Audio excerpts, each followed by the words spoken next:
What's going on, guys? It's Nick here, back with another video. Today we're taking a look at the year 2 and 3 wide receivers that I haven't really been taking too much this offseason in drafts. I'm not saying these players are bad. I'm not saying that we will never draft them. These are just players that I've been avoiding so far in favor of other players in that same range. We'll start off with Marvin Harrison Jr. coming off the board as a wide receiver 14. That's going to cost you roughly a mid-third round pick in redraft. I was pretty high on Marv last season, although less so from a value perspective and more so from a prospect perspective. I thought that he did deserve to be the wide receiver 1 overall, even in a stacked draft class at wide receiver last season. But you obviously didn't get any discounts in drafting him in fantasy. He was the 9th wide receiver off boards. And to be fair, he didn't have like a bad rookie season. 62 for 885 yards, 8 touchdowns. It's a perfectly good stat line for a rookie, and he only ran one route at a below average success rate. He cleared the 70th percentile versus man, zone, and press. He just fell short of expectations because we placed very high expectations on him. The biggest reason, though, that I'm not in on him right now is that not because I think he's kind of be a bust, a prospect, because I still feel locked in that he's going to be a very good wide receiver in the NFL. It's really just the coaching staff right now. The Cardinals are just not creative in how they use him. Take a player like Puka, for example. Puka's a great wide receiver. He can win on his own. But 18% of his targets were also designed plays, and he was moved around the formation, many times being put in motion as he's moved around. They don't do that with Marvin Harrison Jr. He's never in motion. He saw zero designed plays in 2024. How is that even possible? You're not going to scheme up a single touch to your best wide receiver. The best offensive coordinators create layup routes for top wide receivers, not because they can't get open. They can, but it's easier to be like, here's a free target, a free reception, go do something after the catch. They didn't do that in Arizona, and that hurts in fantasy, right? If we're not getting these layup routes, that's going to decrease the floor, decrease the ceiling of wide receiver. It makes it so Marv has to do everything on his own, which is very difficult to do as a boundary X wide receiver. It's extremely likely that Marvin Harrison Jr. improves this season, improves on his numbers, improves as a player, just improves across the board, but has to improve by a lot given his wide receiver 42 finish last season. Again, current ADP, wide receiver 14. It just feels like that's a pretty big jump. Feels pretty risky going that early, especially because there's so many great players still on the board. We're at the wide receiver 14. There are great tight ends on the board. All the quarterbacks are available. A ton of great running backs, receivers. Doesn't even matter what position you want to attack. There is a good option on the board for you to take Marv in that range. Super high opportunity cost. You need a lot of things to go right for him to increase that value, for him to return on that investment. For me, I've just been avoiding him in favor of other players. Next up, Jaxon Smith-Njigba, currently the wide receiver 17 off boards, going to cost you like a late third round pick in redraft leagues. To get him, obviously, JSN has the big breakout last season since his usage got way better moving from Shane Waldron over to Ryan Grubb. My concern is twofold. One, Grubb is gone. It's not that I think Grubb ended up being a great offensive coordinator. If he was, he'd still be there this season. But he's being replaced with Klint Kubiak, who I think is from a team level perspective, is an upgrade. But Kubiak is going to run the ball at a much higher rate than last season. He wants to use a lot of 2 tight end sets. That's going to mean just a lot more plays that they do not have a slot wide receiver on the field. Last season, JSN had a stronger win rate, separation score, targets per route run, and yards per route run, all out of the slot compared to out wide. He also was in the slot 85% of the time because they had Metcalf, they had Lockett, both very capable on the outside. Now, I'm not saying that JSN can't win on the outside. He absolutely can. But in terms of fantasy, he's more than 40% more valuable when he runs a route out of the slot than from out wide. And so if the pass attempts are going to drop, which they 100% are, if he's going to start running a lot more routes on the outside, which he is, then wouldn't you think his fantasy value is likely to drop? I would say yes, and yet he's being drafted as the wide receiver 17, despite finishing 22nd in points per game last season. Even with the breakout, even getting a billion targets, even playing from the slot where he's more effective, he was wide receiver 22 last season. So I know that they lost DK Metcalf. It's a little bit concerning when you consider they're going to run the ball a lot more. We don't know this change in quarterback play, if it's going to favor him or not. But they also bring in Cooper Kupp. And so it's like decreased volume, much reduced slot rate. That's going to put him on the outside, less total volume. I don't think the loss of DK Metcalf, loss of Tyler Lockett is really enough to say he's going to really increase in value here. The situation is just getting a lot worse for him. So for me, I don't think he's like a horrible pick in this range, but we're still in that spot. Again, the late third round, there are so many slam dunk picks across the board to take JSN. It feels a little bit risky. I got to wait for his ADP to drop. I'm avoiding him for now. Next up, Zay Flowers coming off the board as like a low-end wide receiver 2 to a high-end wide receiver 3. Kind of depends on where, meaning it's going to cost you roughly a late fourth-round pick to get him.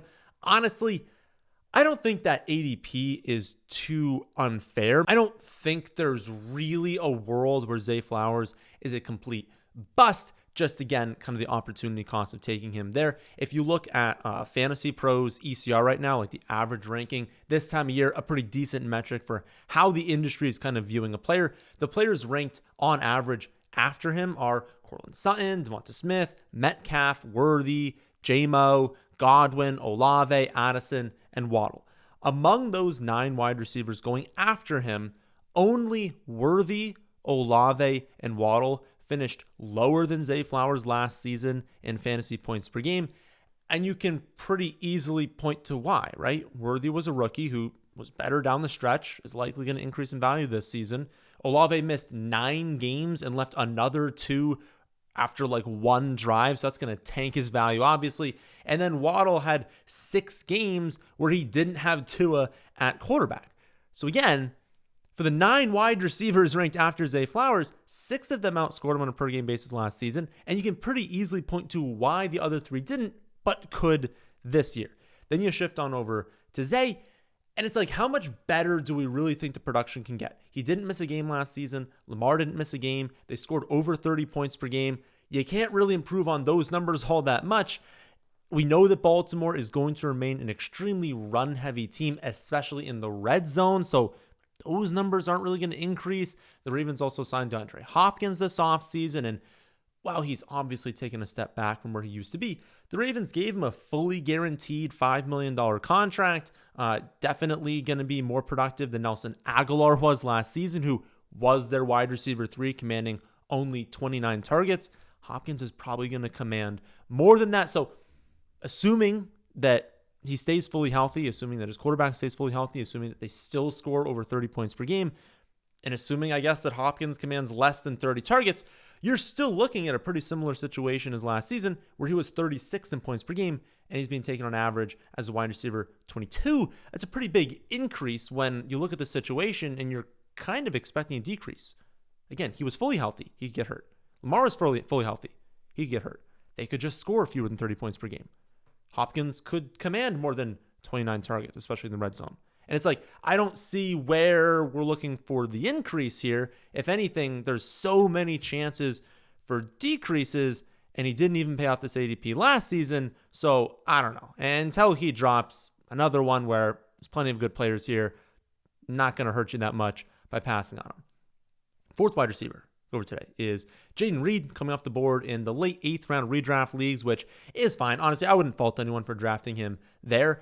He was 38th in points per game last season. Strong start to his career, first 2 seasons. Great head coach, great quarterback play. So again, I can see why people like him, but they did draft Matthew Golden in round 1. And the biggest issue last season was you just never knew when to play him. Like on a per game basis, had you played him every single game, on average, he was pretty decent, but unless you're playing best ball, like most of you play in redraft leagues, you actually have to make start-sit decisions in a redraft league. And speaking from personal experience, he was on 2 of my 3 teams last season. it wasn't very much fun having him on your team. Like, most people didn't start in week 1. He goes off. You probably felt obligated to start him in weeks 2 and 3 because of that. He busts. You probably threw him back on the bench, saw him go off there in week 4. And that was basically the story of the season. Like, he had a few good games, but they were so random when they would come. And there were a lot of duds mixed in between them. He gained at least 80 receiving yards 3 times all year. He gained less than 30 receiving yards 8 times. And that trend of being really up and down in production, it's not like it's going away. The Packers don't care who their number 1 wide receiver is. They view the group as just like one unit. They're going to produce really well as a unit. They do not care week to week who it's going to be. That means there's really no predicting who's going to have the big game every week. And that is a nightmare in fantasy. I also don't think people are accounting for Savion Williams enough. He was their 3rd round rookie wide receiver, 6'4", 222 pounds, runs a 4.4, 840. I view him more as like a big slot, kind of more gadget player, someone that is not going to take over Jayden Reed's role, is not going to be like their number 1 wide receiver, but is someone that the Packers are going to want to find ways to get him involved. And a scary part about that is a lot of those ways are like ways that Jayden Reed had value, right? Jayden Reed has value because honestly, they'll give him carries, they'll give him end arounds, and that's pretty valuable in fantasy when you can kind of add in maybe a carry per game. That's something they're going to use Savion Williams for. Screenplays, design plays out of the slot. Like, these are ways that Jayden Reed is getting free points that some of those are going to get taken away and go to Williams. Then you think about Christian Watson, you're like, okay, he's probably going to miss most of the season. But if he does return, it's in the fantasy playoffs. That's not ideal. Like, they've got Golden, Reed, Dobbs, Williams, Wicks, Watson. Like, there's too many wide receivers on this team. So unless there's a trade at some point, there's a very real chance that you can't trust any of these guys, or at the very least, trust them in best ball, I guess, because you can capture that weekly volatility, you can capture that upside, but it's going to be really frustrating for the vast majority who play in redraft leagues. I would just let someone else deal with that headache. I'm still good drafting Golden because he still goes later than Reed. He's outside the top 50 wide receivers, and at that point, you're just taking a shot on, can he just break out and be their top wide receiver? But we've seen enough from Jayden Reed to know that if he ends up as their top wide receiver, it's not because he broke out and he commanded 130 targets on the season. It's because they spread out the production and he happened to finish with the most touchdowns. He happened to finish with the most spike weeks.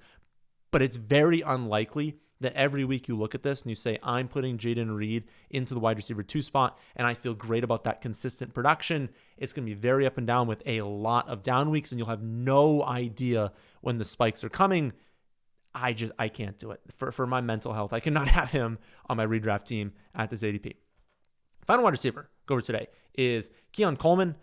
That should surprise absolutely no one watching this video. I was very down on him last season. My biggest concern was separation, especially when you don't separate in college. Are you really going to do so in the NFL when defenders get significantly better? I want to draft wide receivers who are good at separating. Not everyone needs to be A.J. Brown level of like a separator, but at the end of the day, if you struggle to get open, a lot of things need to go your way to really crush it in fantasy. And since league winners are what wins leagues, right? The major difference between championship teams and not championship teams is like 1, 2, maybe 3 players who really hit in a season. And the rest of your team, honestly, at times can just be fillers. So for you to hit in a league winning season and to be a horrible route runner is unlikely. And my goodness, our fears were confirmed with Keon Coleman last season. Only ran 2 of 9 routes at an above average success rate, posted a pathetically low 3rd percentile success rate versus man coverage. That means that 97% of receivers were better at getting open versus man than Keon Coleman. 23rd percentile success rate versus zone, 8th percentile versus press. He needs to improve a lot this offseason, and I don't just see that happening. Like, I could see him getting better, but the amount that he needs to get better is crazy. And realistically, if that happens, it means he's getting an unreal amount of hype in camp, and his current ADP is going up. So if things stand right now, I don't believe he'll be valuable in fantasy. I wouldn't take him where he's going. But if he sees a ton of hype in camp, people are like, wow, he's better, he's running routes better, he looks awesome, you better believe his ADP is going up like 3-4 rounds. And I still won't want him because honestly, I'm not going to believe it fully and the cost is not going to be worth it to me. It is not a hype train that I'm going to get on this season. Shakir is the Bills' best wide receiver. I would not be surprised if Joshua Palmer ends up being their second best wide receiver. I'm really not sure what Keon Coleman did last season to earn an 11th round ADP, but just give me shots on the rookies. Because still right now, Golden, Bird, and Ibuka, like they'll probably end up at the end of the year being drafted ahead of Keon Coleman, but I can't even fathom taking any of them, taking Keon Coleman ahead of any of those three. And right now, if you look at Fantasy Pros average industry rankings, they are all going after him. I would even take shots on someone like Marvin Mims. I don't think Mims is going to hit, but I'd rather take a shot on him. Take a shot on someone like Cedric Tillman we talked about a couple days ago. Guys that, could do nothing, but I can at least see a much better path. I just don't believe it. And Keon Coleman, I'm out. I'm not going to be drafting him this season. So those were 5 wide receivers that I'm avoiding in drafts thus far that are near 2 or 3 of their career. If you think you can come up with a better fade list, then back it up with some actions. We're going to be running a contest this season to see who can beat my must draft, sleeper, and fade list. All you have to do to enter is download my free app and fill out the list in your profile page. That is it. Go to your profile, fill out your must draft list, your sleepers, your fades. You can edit that whenever you want, as many times as you want throughout the offseason. But when the season starts, I'm going to lock all of it, and then I'll grade at the end of the season who's the most and least accurate for each of those picks in terms of like your must draft list gets 1 accuracy score, the fade list gets 1 accuracy score, and the sleeper list as well, 1 accuracy score. And then I'll post some sort of leaderboard on the website. Again, completely free to download the app and play along. There's a link in the description box down below, or you can just search Fantasy Football Advice in the Apple App Store. Android is coming soon. I'm not quite done with that yet. It takes a lot of time to build these out, but it is coming soon. All right, that'll do it for this one. Thank you all for watching. I'll see you all in tomorrow's video where I'm going over 5 really hot takes for the 2025 season.